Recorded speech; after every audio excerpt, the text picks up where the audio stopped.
Anu test of Bengal. আমি পায়েল সরকার আজ নিয়ে এসেছি চিকেনের একটা একদম নতুন রেসিপি, নলিনী চিকেন। জিভে লেগে থাকার মতো সুস্বাদু এই পদ রান্নার জন্য আমি নিয়েছি পাতিলেবু, পেঁয়াজ, ক্যাপসিকাম, কাঁচা লঙ্কা, সাদা তিল, চিকেন আর নিয়েছি নলেন গুড়। এখানে 400 গ্রাম চিকেন ধুয়ে রেখেছি, তাতে সামান্য লবণ আর হাফ চামচ মতন পাতিলেবুর রস মাখিয়ে নিচ্ছি এবং এটা মাখিয়ে রেখে দেব আধ ঘন্টা মতো। একদম নতুন একটা রান্না, নতুন ধরনের রান্না। এই রান্নাটার ভাবনা বা এই রান্নাটার পদ্ধতি আমার নিজেরই তৈরি, আর নলিনী চিকেন এই নামটাও আমারই দেওয়া। তাই রান্নাটা কিভাবে করছি প্রতিটা স্টেপ যদি আপনি দেখতে চান তাহলে রান্নাটা কিন্তু বা ভিডিওটা কিন্তু স্কিপ করবেন না, পুরোটা দেখে নেবেন। কড়াইতে আমি 4 টেবিল চামচ মতন তেল গরম করতে দিলাম, তাতে দিয়ে দিয়েছি সামান্য নুন। তেল গরম হলে তাতে পেঁয়াজ কুচিটা দিয়ে দিচ্ছি। উনুন টেস্ট অফ বেঙ্গল সবসময় চেষ্টা করে আপনাদের কাছে সহজলভ্য উপাদান এবং সহজ পদ্ধতিতে বিশেষ বিশেষ বা দৈনন্দিনকার রান্নাগুলো করে দেখানোর। তাই উনুন টেস্ট অফ বেঙ্গলকে অতি অবশ্যই সাবস্ক্রাইব করে বেল আইকনে গিয়ে অল নোটিফিকেশনটা অন করে দেবেন। আর শুধু ইউটিউব নয়, ফেসবুকেও পেয়ে যাবেন উনুন টেস্ট অফ বেঙ্গলের পেজটিকে। পেঁয়াজটা যখন এরকম ভাজা ভাজা হয়ে আসবে তখন তার মধ্যে চিকেনগুলো দিয়ে দিচ্ছি। এই রান্নায় আমি হলুদের ব্যবহার করব না বা গুঁড়ো লঙ্কারও ব্যবহার করব না, অর্থাৎ লাল লঙ্কার ব্যবহার করব না, শুধু কাঁচা লঙ্কা আর সাথে দেবো গোলমরিচের গুঁড়ো। আর হ্যাঁ, তেলটাও কিন্তু আমি এখানে রিফাইন তেল ব্যবহার করছি। পেঁয়াজের সাথে চিকেন দিয়ে দেওয়ার পর এর মধ্যে আমি দিয়ে দেব তিল বাটা। এখানে সাদা তিল মানে 1 চামচ মতন সাদা তিল, 1 টেবিল চামচ মতন সাদা তিল আমি বেটে নিয়েছি। আর তার সাথে দিয়ে দেব আমি গোলমরিচের গুঁড়ো আর কাঁচা লঙ্কা। কাঁচা লঙ্কাগুলো আমি চিড়ে নিয়েছি, কাঁচা লঙ্কা 5-6টা মতন আমি এখানে দিচ্ছি, আপনারা আপনাদের স্বাদ অনুযায়ী দেবেন। আর গোলমরিচের গুঁড়ো দিয়ে দিলাম 1 টেবিল চামচ। এরপরে দিয়ে দেব পরিমাণ মতো লবণ। মনে রাখতে হবে যে আমরা আগেও কিন্তু চিকেনের সাথে লবণ মাখিয়ে রেখেছিলাম, তাই লবণটা খুব সাবধানে দেব। দিয়ে দিচ্ছি নামমাত্র জল। এই রান্নায় জলের খুব বেশি ব্যবহার আমি করিনি, মানে করার প্রয়োজন হয়নি। রান্নাটা আমরা করবো এভাবে ঢেকে ঢেকে, আর অল্প অল্প করে জল দেব যাতে মাংস সেদ্ধ হয়ে যায়। রান্না করতে গিয়ে আমি বুঝেছি যে এই রান্নাটা যদি আমি বোনলেস চিকেন বা চিকেনের পিসগুলো আরো ছোট করে কাটি তাহলে রান্নাটা বোধহয় আরো সুস্বাদু হবে। আঁচ কমিয়ে মিনিট 10-এর জন্য আমরা চিকেন ঢাকা রেখেছি। এরপরে সময় মতো ঢাকনা সরিয়ে এর মধ্যে দিয়ে দেব কুচিয়ে রাখা ক্যাপসিকাম। ক্যাপসিকাম এখানে আমি একটা ছোট সাইজের নিয়েছি। দেখতেই পাচ্ছেন যে রান্নায় পেঁয়াজ ব্যবহার করেছি মাঝারি সাইজের 2টো।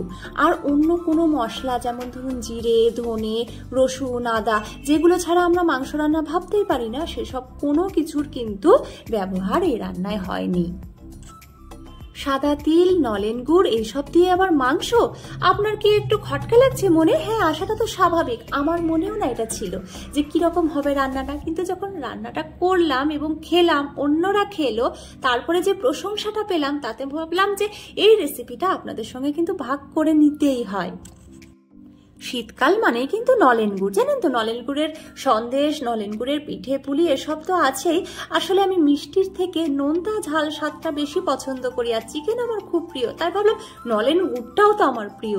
এই 2 প্রিয় খাবার দিয়ে বা 2 প্রিয় জিনিস দিয়ে আমি একটা নতুন ধরনের কিছু করার চেষ্টা করি, তাই করেই ফেললাম। আপনারাও নির্দ্বিধায় একদিন এই রান্নাটা ট্রাই করুন, আমি নিশ্চিতভাবে বলছি আপনাদের ভালো লাগবে। এবং তারপরেও যদি মনে হয় যে আপনার ভালো লাগেনি, আপনার অর্থ নষ্ট হয়েছে, পরিশ্রম নষ্ট হয়েছে, তাহলে আমি বলছি আপনার যা ক্ষতি হবে আমি সেটা ফেরত দেব। তবে রান্না করে যদি আপনার ভালো লাগে তাহলে কিন্তু মতামত জানিয়েই যেতে হবে যে আপনার ভালো লেগেছে। আর হ্যাঁ, যারা ভিডিওটা দেখছেন তাদের কিন্তু বলবো যে আপনারা কোথা থেকে দেখছেন কমেন্ট বক্সে উল্লেখ করুন, এতে আমার ভালো লাগে।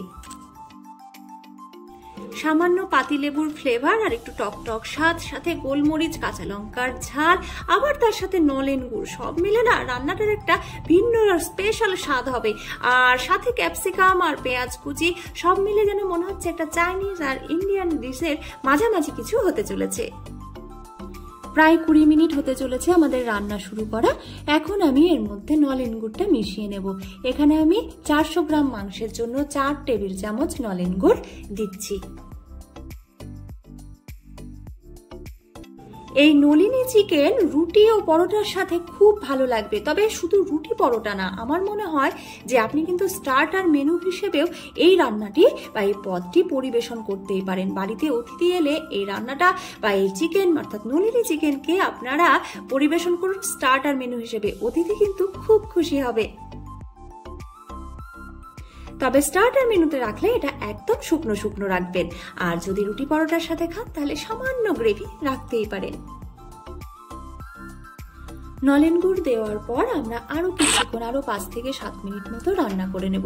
আর আরেকটু জল মিশিয়ে নিলাম এর জন্য, কারণ মাংসটা এখনো একটু সেদ্ধ হতে বাকি আছে।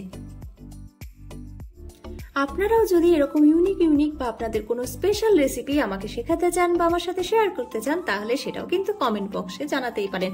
আমি সেটা অবশ্যই আপনাদের করে দেখানোর চেষ্টা করব। আমাদের রান্না এবার হয়ে গেছে, আমরা এটা একটু মাখো মাখোই করছি, একদম গ্রেভি রাখছি না। এরপরে গরম গরম এটা আমরা টেস্ট করে দেখব যে কেমন হয়েছে। আমি আমার ভিডিওর মাধ্যমে সবসময় একটা বার্তা সবার কাছে পৌঁছতে চাই যে খাবার এবং জলের অপচয় করবেন না, খাবার ভাগ করে নিন, তাতে ভালোবাসা বাড়বে। আমাদের রান্না হয়ে গেছে, আর দেখে বোঝাই যাচ্ছে খাবারটা কিন্তু দেখতেও বেশ লোভনীয় হয়েছে। এতদিন যারা পেঁয়াজ ক্যাপসিকাম দিয়ে চিলি চিকেন খেতে অভ্যস্ত, তাদেরকে কিন্তু বলবো একদিন এইভাবে চিকেন রান্না করুন, আপনি কিন্তু নিরাশ হবেন না, এই নিশ্চয়তা আমি দিচ্ছি।